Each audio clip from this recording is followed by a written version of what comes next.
the princess, it's time for the princess to be introduced to the citizenry.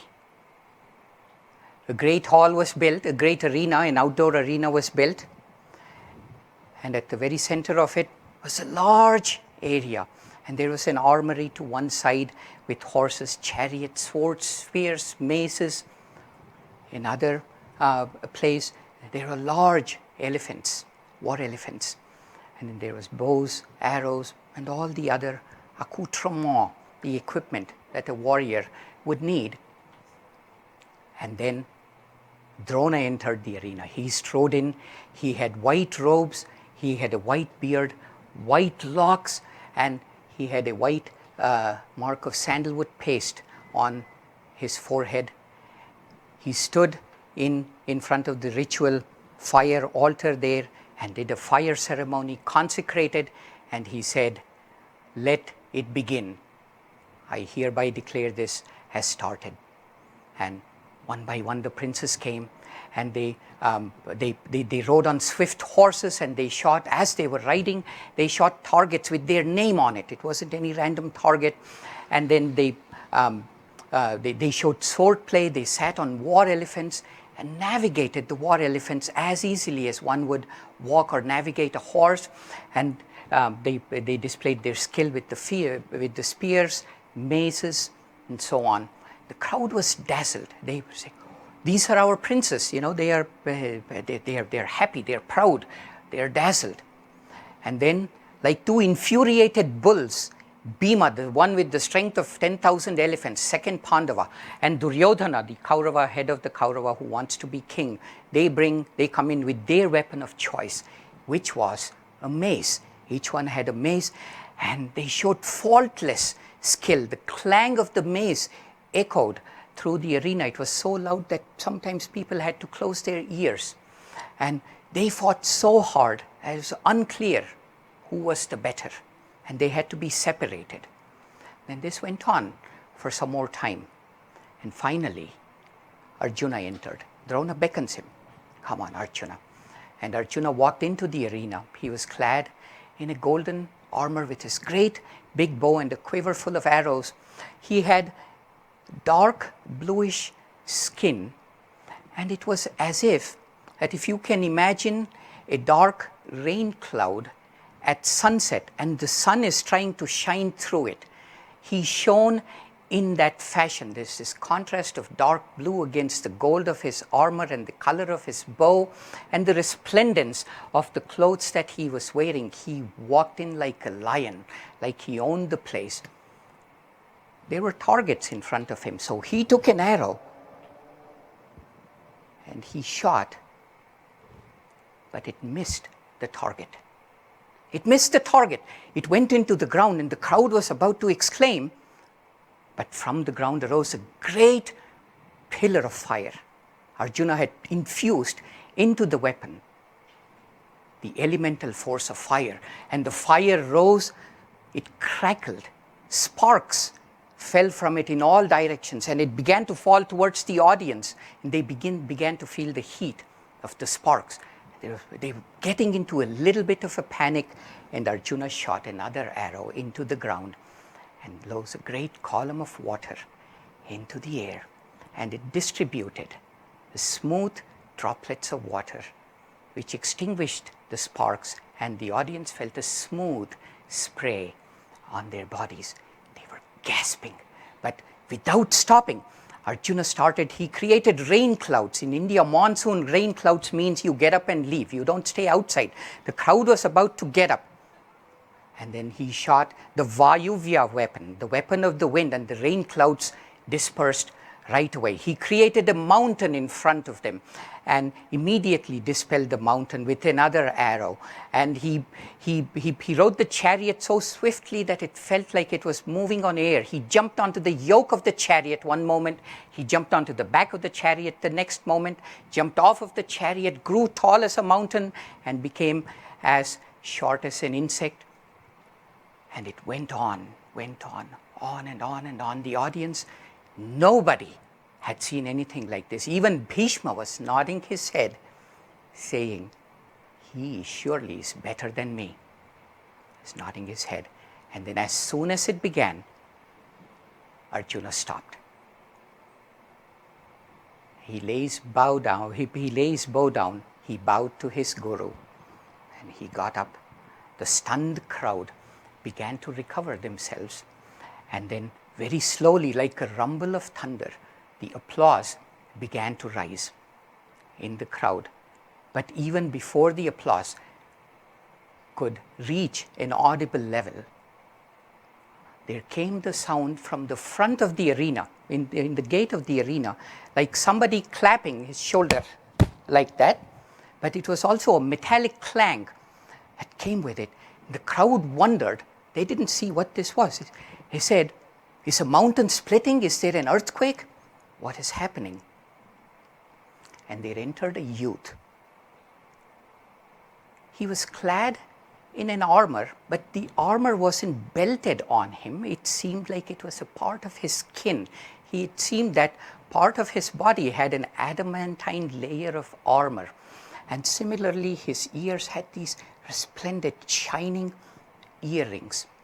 And he walked like it was as if a mountain walked. His dual swords at his hips clanged against each other. The arrows in his quiver made a sound, and his feet came in a deliberate step, and imperiously, with almost a half a bow, he just bowed to Bhishma and then to Drona. And then he looked at Arjuna and he said, Arjuna, don't be too proud of yourself. I am going to do everything you did, and I'm going to do you one better. And so this youth began and did the exact same things, one after the other. The fire, the water, the mountain, the wind, the rain clouds, big, small, big, dazzling charioteering skills, one by one. And as a grand finale, he shot 1, 2, 3, 4, 21 arrows, one after the other, into the mouth of a horn that was swinging far away. And then he simply lay his bow and arrows down and stood there. Wow, dual displays of such extraordinary skill. What is one to do? Nobody knew what to do. And then finally, Drona asked the only question that one could ask under these circumstances. He said, who are you? Identify yourself. And so this youth, he was standing so tall, tall as a palm tree. His shoulders slumped just a little bit. And then he said, but still, in a deep voice, he said, my name is Karna. I am the son of a charioteer. Immediately, Bhima jeered loudly, and he says, the son of a humble charioteer, how dare you come into the same arena where princes have tread, and where the great Guru Dronacharya, who teaches only princes, has consecrated this fire altar. You don't belong here. Leave immediately. Duryodhana jumps up from his seat right away, and he says, the warrior is worshipped, is respected because of his skills, not because of his birth. And you have all seen that this youth, Karna, is as good as Arjuna, if not better. The crowd couldn't tell who was better. Maybe one's better, maybe the other. They didn't know. They were so dazzled. And he says, but you still think that it makes a difference who his parents were, what his lineage was. And he says, I'm going to change it right this moment. And Duryodhana clapped his hands, and then servants came, and they brought a great big throne studded with jewels. And he says, Karna, my friend, sit down. And Karna sat down.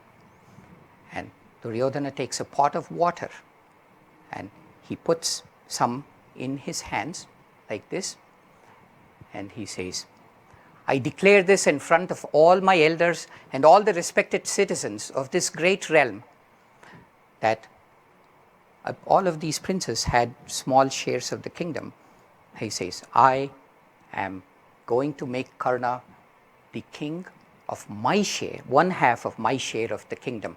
And he says, Karna, will you accept this gift? And Karna nods. And Duryodhana takes that water, pours it at Karna's feet, washes his feet ritually, and stands up, takes another palmful of water, pours it on his head, and then whatever is remaining, he puts it on his head. And he says, you too, Karna, now are a prince of the realm. He looks at the Pandavas and Dronacharya defiantly, as if daring them to speak. Nobody speaks. And then Karna, tears streaming down his face, he says, Duryodhana, you have given me an entire kingdom. What can I possibly do to repay you? And Duryodhana says, all I seek from you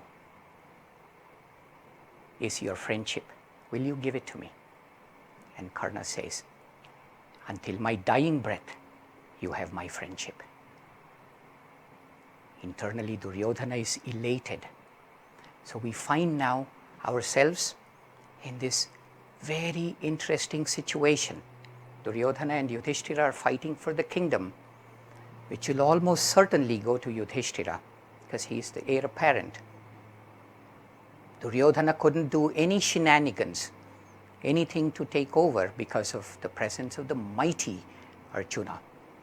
But with Karna on his side, having just declared undying fealty, loyalty to him, Duryodhana feels like he has a new power within him. Now, everything hangs in the balance. But then there is one thing missing in the story. That is a princess. So what I'm going to do on Wednesday is we will meet Draupadi, the most beautiful princess in the entire realm, the daughter of the king of the second most powerful kingdom. She was a gift of the god of fire, and she has come to an age where she is ready to be married. But before we meet her, there are a few other parts of the story that I need to tell you. But that too shall wait until Wednesday.